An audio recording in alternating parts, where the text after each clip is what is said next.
जय श्री कृष्ण। बड़े ही आनंद का विषय है कि आज हम लोग गीता जयंती मनाने के लिए एकत्र हुए। गीता जयंती, क्या गीता कोई व्यक्ति है? क्योंकि अभी तक हम लोगों ने जितनी जयंती मनाई है वो तो महापुरुषों की, व्यक्तियों की मनाई है। एक पुस्तक की जयंती कैसे मनाई जा सकती है? संसार का अकेला ग्रंथ है जिसकी जयंती मनाई जाती है। अकेला ग्रंथ है जो युद्ध के मैदान पे कहा गया, इतना पॉपुलर और इतना पावरफुल है कि आज 5161वीं गीता जयंती जब हम मना रहे हैं, गत 5000 से भी अधिक वर्षों में यह ग्रंथ सबको मार्गदर्शन करने वाला ग्रंथ है। काल का अंतर नहीं पड़ा। यह कोई धर्म ग्रंथ नहीं है, ध्यान रखिएगा। यह कोई संप्रदाय विशेष का ग्रंथ नहीं है। गीता जीवन विद्या का ग्रंथ है। पूरी गीता में ना तो हिंदू शब्द आता है, ना ही कहीं पर पूजा कैसे करनी चाहिए, जप कैसे करना चाहिए, इसकी विधि आती है। आप पूजा ऐसे करते हो कि ऐसे करते हो, गीता डजंट माइंड। ये तो जीवन में विजय दिलाने वाला ग्रंथ है। जीवन के हर क्षेत्र में विजय कैसे होना, यह भगवत गीता सिखलाता है। और इसलिए गीता का अंतिम श्लोक 18वें अध्याय का 78वां श्लोक, 78 श्लोक का, संजय कहते हैं, यत्र योगेश्वर कृष्णो यत्र पार्थो धनुर्धरः तत्र श्री विजयो भूतिर ध्रुवानी तिर्मतिर्मम। अरे जहां पर भगवान श्री कृष्ण है और जहां पर अर्जुन है, वहीं पर विजय है, वहीं पर श्री है, वहीं पर धर्म है, नीति है। ये संवाद भगवान और अर्जुन के बीच में। गीता का संवाद मूल रूप से तो कृष्ण अर्जुन का है, लेकिन जब आप गीता को पढ़ेंगे तो अर्जुन जब बोलते हैं तो अर्जुन उवाच आता है, संजय जब बोलते हैं तो संजय उवाच आता है। जब भगवान श्री कृष्ण बोलते हैं तो कृष्ण उवाच नहीं आता है, भगवान उवाच आता है। यानी वहां पर केवल श्री कृष्ण नहीं बोले हैं, वहां पर भगवत स्वरूप परमात्मा स्वयं वहां पर बोले। हमारे कोई व्यक्तिनिष्ठ भगवान शब्द नहीं है। भगवान शब्द भग धातु से बना है और 6 गुण माने उसके, जिसमें ये 6 गुण हो वो भगवान। जिसमें ज्ञान हो, वैराग्य हो, धर्म हो, यश हो, ऐश्वर्य हो और श्री हो, ऐसे 6 लक्षणों से जो युक्त हो उसको भगवान कहा। स्त्री हो तो भगवती कहा। हमारे भगवती दुर्गा मैया तो ऐसा बोलते। भगवान कोई पुरुष ही, ऐसी बात नहीं है। स्त्री होगी तो भगवती हो जाए, जो 6 गुणों से युक्त हो। और इसलिए जब आप गीता को पढ़ेंगे और श्री भगवान वाच आएगा तो आपको यह चिंता करने की जरूरत नहीं है कि मुझे तो कृष्ण से ज्यादा राम जी अच्छे लगते हैं, कि शिव जी अच्छे लगते हैं, या कोई और भगवान अच्छे लगते हैं, किसी और नाम से चलते हैं, तो मुझे बिना नाम के भगवान अच्छे लगते हैं। कोई फर्क नहीं पड़ता। आप किसी भी नाम से, किसी भी रूप से इस गीता के भगवान को देख सकते हैं। ये बात मैं अपने मन से नहीं कह रहा। 4थे अध्याय के 11वें श्लोक में भगवान ने स्वयं कही, ये यथा माम प्रपद्यन्ते तांस्तथैव भजाम्यहम् मम वर्तमानुवर्तन्ते मनुष्याः पार्थ सर्वशः। अर्जुन, जो जिस नाम से, जिस रूप से, in any name, in any form और विदाउट फॉर्म, मुझे जिस रूप में कोई भजना चाहता है मैं उसको उसी रूप में मिल जाता। गीता के भगवान कहीं भी किसी बात का आग्रह नहीं करते। और इसलिए इस ग्रंथ संसार के सबसे पॉपुलर ग्रंथों में से। वैसे आपको बतलाऊं, गीता बहुत सारी है, एक ही गीता नहीं है। अष्टावक्र गीता भी है, अवधूत गीता भी है, कपिल गीता भी है, श्रीराम गीता भी है, श्रुति गीता भी है, उद्धव गीता भी है, वैष्णव गीता भी है, गुरु गीता भी है। ऐसे गीता के नाम से बहुत सारे ग्रंथ हैं। क्योंकि हमारी परंपरा में जो गाया गया वो गीता हो गया, और जिस ग्रंथ का जो सबसे मूल सत्व भाग है उसको गीता कहा गया। आज जिस गीता की हम बात कर रहे हैं वो है श्रीमद् भगवद गीता। श्री से युक्त भगवान के द्वारा गाई गई। जो गीता पढ़ता है ना और गीता को जीवन में लाता है, वो श्री से युक्त होता है, वो धर्म से युक्त होता है, वो विजय से युक्त होता है। 1800 से भी अधिक प्रामाणिक भाष्य इसके हुए। वैसे तो अनंत भाष्य है, क्योंकि हमारी परंपरा में जिसको भी आचार्य बनना है उसको ब्रह्मसूत्र, उपनिषद और गीता, इन तीनों पर अपना भाष्य करना पड़ता है, इन तीनों पर कमेंट्री लिखनी पड़ती है। तो इस प्रकार तो गीता पर हजारों लाखों कमेंट्रीज हो चुकी है, लेकिन 1800 से भी अधिक भाष्य ऐसे हो गए जिनको विद्वानों ने, शंकराचार्यों ने, संसार के अत्यंत महत्वपूर्ण लोगों ने जिनको महत्व दिया।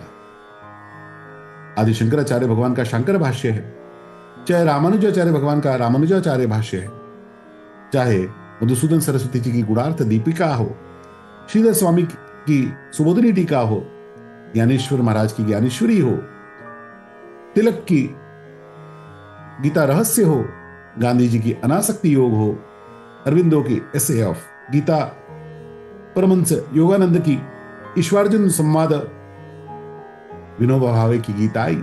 इस शताब्दी में जिस भगवत गीता ने बिक्री का सबसे बड़ा रिकॉर्ड बना दिया, जो सबसे अधिक बिकने वाली पुस्तक बन गई, ऐसी 10 करोड़ से भी अधिक बिकने वाली परम श्रद्धेय सेठ जी जयदयाल जी गोयन का, जो गीता प्रेस के संस्थापक है, उनके द्वारा लिखी गई तत्व विवेचन, परम श्रद्धेय स्वामी रामसुदास जी द्वारा लिखी गई साधक संजीवनी, परम पूज्य स्वामी प्रभुपाद जी द्वारा लिखी गई गीता यथारूप, स्वामी अड़गड़ानंद जी द्वारा लिखी गई यथार्थ गीता, सहजानंद स्वामी के द्वारा लिखी गई गीता हृदय, स्वामी क्रियानंद के द्वारा लिखी गई भगवत गीता। मैं कितने नाम लूं आपके, और ये सब अद्भुत है, एक से एक दर्शन, गीता दर्शन, उपनिषदों और वेदों का सार भगवत गीता है, सूत्रात्मक है, 18 अध्याय, 700 श्लोक। और आपको जानकर आश्चर्य होगा, गीता कोई अलग से लिखा हुआ ग्रंथ नहीं है, it is a part of a ग्रंथ। पूरी महाभारत में 1 लाख श्लोक है, 18 पर्व है, उसमें एक पर्व है भीष्म पर्व, उसके 25वें अध्याय से 42वें अध्याय, चैप्टर 25 टू चैप्टर 42, इसका जो एक्सट्रैक्ट है, इसका जो निकाला हुआ भाग है, वो भगवत गीता बन गया। और इसलिए देखो ये इतनी छोटी सी पुस्तक है, जस्ट लिटिल। गीता प्रेस ने इसको माचिस आकर में, जितनी बड़ी माचिस होती है ना, उतनी बड़ी भगवत गीता, एक पृष्ठ में भी छापी जा सकती। So small yet so powerful. 700 श्लोकों में 574 श्लोक भगवान श्री कृष्ण के मुख से निकले हैं, 84 श्लोक अर्जुन के मुख से है, 41 श्लोक संजय के मुख से है, और 1 श्लोक धृतराष्ट्र के द्वारा कहा गया। इसको मिला के 700 श्लोकों की भगवत, लेकिन 574 श्लोक भगवान के श्रीमुख से निकले हैं, इसलिए भगवत गीता मंत्रात्मक है। हम इसके अर्थ समझेंगे कि नहीं समझेंगे, लेकिन इसका ठीक से शुद्ध उच्चारण सीख लिया, ठीक से इसको सुनना कहना सीख लिया, तो भगवत गीता के मंत्र ये काम करते हैं। पूज्य स्वामी जी महाराज कहते हैं हमारे ब्रेन का प्रोग्रामिंग चेंज करते हैं। अर्थ समझकर जीवन में लाएंगे तो स्वामी जी ने कहा गीता पढ़े पढ़ाई जीवन में लाए, इससे बड़े। 645 श्लोक अनुष्टुप छंद में है, 55 श्लोक त्रिष्टुप छंद में है। ऐसे 2 छंदों का उपयोग इसमें। आज हम जब विद्यार्थी रूप में एकत्र हुए हैं, मैं कहना चाहता हूं कि विद्यार्थियों के लिए गीता जैसा कोई शास्त्र पुस्तक दूसरी हो ही नहीं सकती। जिसने जीवन में भगवत गीता को पढ़ लिया, पूरा जीवन वो विजयी होगा। ये गीता का अद्भुत फल निश्चित रूप से मिलने वाला है। 606 अध्याय में 46वें श्लोक में भगवान ने अर्जुन को कहा, तपस्विभ्योधिको योगी ज्ञानिभ्योऽपि मतोऽधिकः कर्मिभ्यश्चाधिको योगी तस्माद् योगी भवार्जुन। अर्जुन तुम योगी हो जाओ, तस्माद् योगी भवार्जुन। लर्न गीता का हमारा बोध वाक्य है। तपस्वी, आप कहेंगे भैया आप क्या कहते हैं, योगी हो जाओ मतलब जंगल में जाके तपस्या करनी है, या पानी में नंगे खड़े होकर हाथ ऊपर खड़े करके? अरे वो योग दूसरा है, वो भी योगी है, लेकिन वही योगी नहीं। गीता के योगी तो कुछ दूसरे ही। तो आप कहेंगे फिर क्या, आसन पे बैठा है, प्राणायाम करना है, कुछ हाथ इधर ले जाओ, पैर उधर ले जाओ, सुंदर से आकृतियां अलग अलग बना, वो भी पतंजलि महर्षि के द्वारा दिया गया योग शास्त्र है। गीता तो इन सब योगों से भी ऊपर ले जाने वाली संपूर्ण योग की जननी है। गीता ही संपूर्ण योग, ऐसा संतों ने बतलाया है। दूसरे अध्याय के 50वें श्लोक में भगवान कहते हैं, बुद्धियुक्तो जहातीह उभे सुकृत दुष्कृते तस्माद्योगा युज्यस्व योगः कर्मसु कौशलम। अर्जुन, कर्मों में कुशलता का नाम योग है। योगः कर्मसु कौशलम। Being a perfect in your job is yoga. अभी अद्भुत सी बात कही थी भगवान ने और अर्जुन को कही है। अर्जुन इज अ परफेक्शनिस्ट, इसलिए भगवान ने भगवद गीता अर्जुन को कही है। बचपन में जब द्रोणाचार्य ने सब बालकों को खड़ा करके पूछा सामने पेड़ पे क्या दिखाई देता है, तो किसी को मैदान दिखता है, किसी को आते जाते लोग दिखते हैं, किसी को पेड़ दिखते हैं बहुत सारे, किसी को एक पेड़ दिखता है, किसी को बहुत सारी पत्तियां दिखाई देती है, लेकिन अर्जुन को कुछ भी नहीं दिखता। क्या दिखता है आपको पता है? उसको तो चिड़िया की केवल आंख दिखाई देती है, इसको उसको निशान लगाना है। ही don't see anything else, so concentrated from his childhood. Dronacharya ने कहा द्रुपद को पकड़ के लाओ, लेकिन ध्यान रखना उसको हर्ट नहीं करना, उसको चोट नहीं लगाना। अर्जुन अकेले युद्ध करके 15 वर्ष का अर्जुन और संसार के इतने बड़े महारथी राजा को बंदी बना के ले आए बिना उनको एक चोट लगाए। और द्रुपद ऐसे मोहित हो गए, मेरी कोई कन्या हो तो मैं तेरे से ब्याह दूं, इतना बढ़िया लड़का है तू। अपने शत्रु के मन में मोह उत्पन्न कर। खांडवन प्रसंग में भगवान श्री कृष्ण के साथ मिलकर इंद्र सहित समस्त देवताओं को और उनकी सेना को परास्त किया अर्जुन। दिव्यास्त्र प्राप्ति के समय भगवान शिव अर्जुन की परीक्षा लेने आए और 10 दिन तक अर्जुन का भगवान का मल्ल युद्ध हुआ है। भगवान शिव का और अर्जुन का मल्ल युद्ध। आजकल आप WWF देखते हैं ना। भगवान शिव तो किससे हार सकते थे, लेकिन विशिष्ट बात यह कि अर्जुन 10 दिन तक महादेव से हारे नहीं। भगवान शिव इतना प्रसन्न हुए अर्जुन के बल को देखकर, कौशल को देखकर, बुद्धि को देखकर। बोलो अर्जुन क्या चाहिए? अर्जुन ने पाशुपतास्त्र मांगा है, भगवान ने प्रसन्नता को दिया। विराट नगर में अकेले खड़े होकर भीष्माचार्य, द्रोणाचार्य, अश्वत्थामा, कृपाचार्य, दुर्योधन, दुशासन, कर्ण, इन सब से युक्त पूरी कौरव सेना को अर्जुन ने अकेले हराया विराट नगर में, किसी को मारा नहीं। इतने बलशाली, पूरे जीवन में कभी युद्ध हारे नहीं, एक भी नहीं, but a single battle he lost. और अपने हर काम में इतने अधिक निपुण है वो, इतने अधिक कुशल है। उसके बाद व्यवहार में इतने विनम्र हैं। पूरी महाभारत पढ़िएगा, महाभारत में आपको एक स्थान पर भी अर्जुन अभिमान से बोलते हुए, जोर से बोलते हुए, किसी के साथ गलत बात करते हुए नहीं मिलेंगे। युधिष्ठिर को सारे भाइयों में सबसे प्रिय अर्जुन है। वो सबसे प्रिय पुत्र है, सबसे प्रिय भाई है, सबसे प्रिय पति है, सब जगह पर सबसे प्रिय, सबको सबसे प्रिय। He didn't win the battles, he won the hearts. उसने सबके हृदय को जीता है।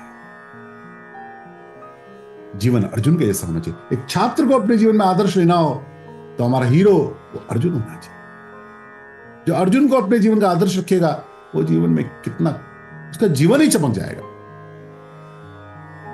भगवद गीता को पढ़िए, भगवान श्री कृष्ण अर्जुन को आदर्श रखिए, देखिए आपका जीवन कैसा बनता है। हम लोग विद्यार्थी है ना, तो अर्जुन को आदर्श रखने वाला विद्यार्थी कैसा होगा? उसको क्लास का मॉनिटर बनाया तो सबसे बढ़िया मॉनिटरिंग करेगा। उसको कहा जाए लाइब्रेरी में असिस्टेंस करके आओ, लाइब्रेरी में कौन सी पुस्तक कहां लगी उसको पता होगा। उसको कोई खेल खेलने भेजेंगे तो सबसे बढ़िया खेल खेलेगा। उसको सफाई करने देंगे तो सफाई भी ऐसी करेगा जैसे कोई कर नहीं सकता। सिर्फ एकेडमिक्स की बात नहीं है, मुझे जीवन के जिस क्षेत्र में जो कार्य करना पड़ेगा I will do it with perfection. और ये कैसे होगा? जब जीवन में एकाग्रता आए। हमारी गड़बड़ बहुत ज्यादा है। हम पढ़ाई करते हैं तो फिर मन में कुछ और चलता है, मोबाइल में कुछ और चलता है, टीवी में कुछ और चलता है, कानों में ईयरबड्स लगा के हम कुछ और ही सुन रहे होते हैं। दर्जनों जगह हमारा मन भटका हुआ होता है और इसलिए हम किसी विषय पर एकाग्र नहीं होते। गीता एकाग्र होना सिखाती है। अपने मन को काबू में करके कैसे इस जीवन में सबसे अधिक कुशलता पाई जाए, हर कर्म को कैसे विजयी किया जाए, ये भगवद गीता से कहते हैं। जीवन में विजयी होना है तो क्या सबसे ज्यादा चाहिए बताइए? कोई कहेगा सबसे ज्यादा मेहनत करने वाला विजयी होता है, कोई कहेगा सबसे ज्यादा ईमानदार व्यक्ति विजयी होता है, कोई कहेगा सच बोलने वाला विजयी होता है। गीता कहती है सही समय पर जो सही निर्णय करना सीख गया वो जीवन में सबसे ज्यादा विजयी होता है। गीता निर्णय शक्ति सिखाती है, decisioning power, right decision at a right time. एक बार एक शोधशाला बन गई थी, रिसर्च सेंटर, बहुत बड़ा गवर्नमेंट का प्रोजेक्ट था। एक नए इंजीनियर को जो कि बुद्धि से तेज था और पढ़ाई में नंबर बहुत ज्यादा लाता था, उसको उसका कॉन्ट्रैक्ट मिल गया। इंजीनियर ने अच्छी बिल्डिंग बनाई, बहुत बड़ा प्लांट जर्मनी से इंपोर्ट होकर उसमें लगना था। 20 feet by 20 feet by 20 feet, 20 foot by 20 foot by 20 foot, इतना बड़ा वो प्लांट। इंजीनियर ने अच्छे से उसकी प्लानिंग करी। प्लांट को एक गड्ढे में जाकर फिट हो जाना था। 25 बाई 25 फीट का गेट छोड़ा उसने और बिल्डिंग को पूरा बना दिया। 6 महीना बिल्डिंग को बनने में लगे, तब तक वो प्लांट इंपोर्ट होकर आया। लेकिन जैसे वो प्लांट को देखा तो इंजीनियर को तो पसीने आ गए। उसने सोचा, मैंने सब कुछ सोचा, इस प्लांट को अंदर ले जाना है, इसके लिए हमने 20 बाई 20 फीट के प्लांट के लिए 25 बाई 25 फीट का रास्ता भी छोड़ दिया। लेकिन ये तो सोचा नहीं कि इसको जाकर जब हम उस पॉट में फिल करेंगे, उस गड्ढे में डालेंगे, तो ये प्लांट उसमें जाएगा कैसे, क्योंकि उठाकर इसको क्रेन से रखना पड़ेगा और उतनी बड़ी क्रेन को भी बिल्डिंग के अंदर ले जाना पड़ेगा। उस क्रेन को ले जाने का प्लानिंग तो मैंने किया नहीं। अभी बिना क्रेन को ले जाए ये प्लांट अंदर फिट कैसे हो सकता है, उसको समझ में आ नहीं रहा। परेशान हो गया, जीवन का पहला इतना बड़ा प्रोजेक्ट, और अगर फेल हो गया तो पूरा करियर खत्म हो गया। उसने अपने प्रोफेसर से कंसल्ट किया, बड़े बड़े इंजीनियर्स के भारत से कंसल्ट किया। सबने कहा, भैया तुमने एक बड़ी गलती कर दी, अब कोई उपाय नहीं है, बिल्डिंग तोड़नी पड़ी। उसने करोड़ों रुपए खर्च कर दिए ऑस्ट्रेलिया, जर्मनी, यूएसए और जापान के इंजीनियर्स को कंसल्टेंसी लेने में। सबने कहा कि कोई उपाय नहीं। जो उदास होकर सब जगह से हार कर बैठ गया, रोने लग गया।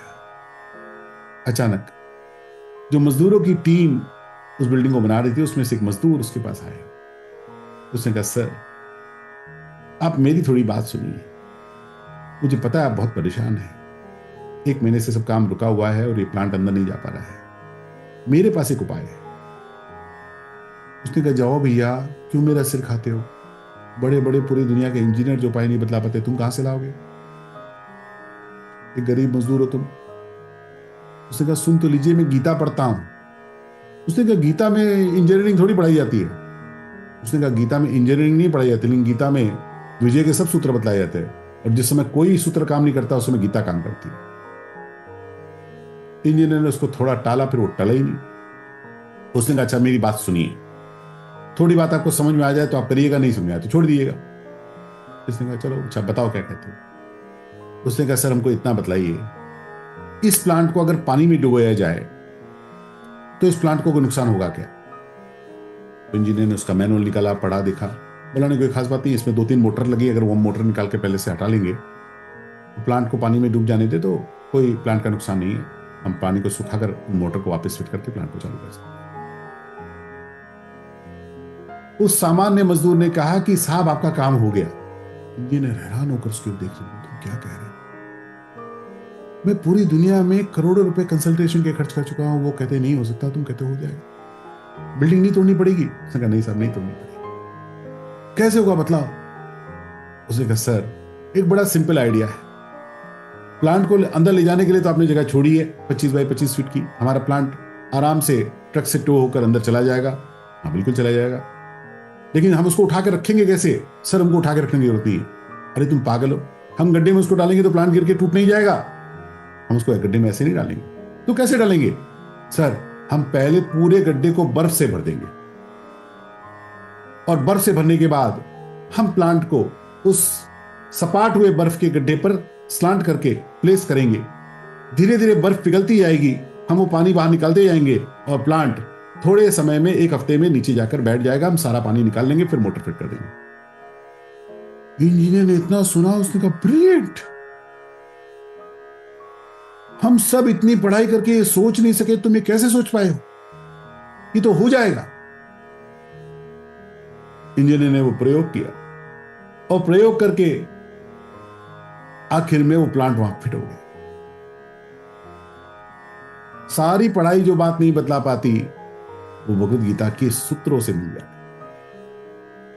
निर्णय शक्ति, बुद्धोपसेवा।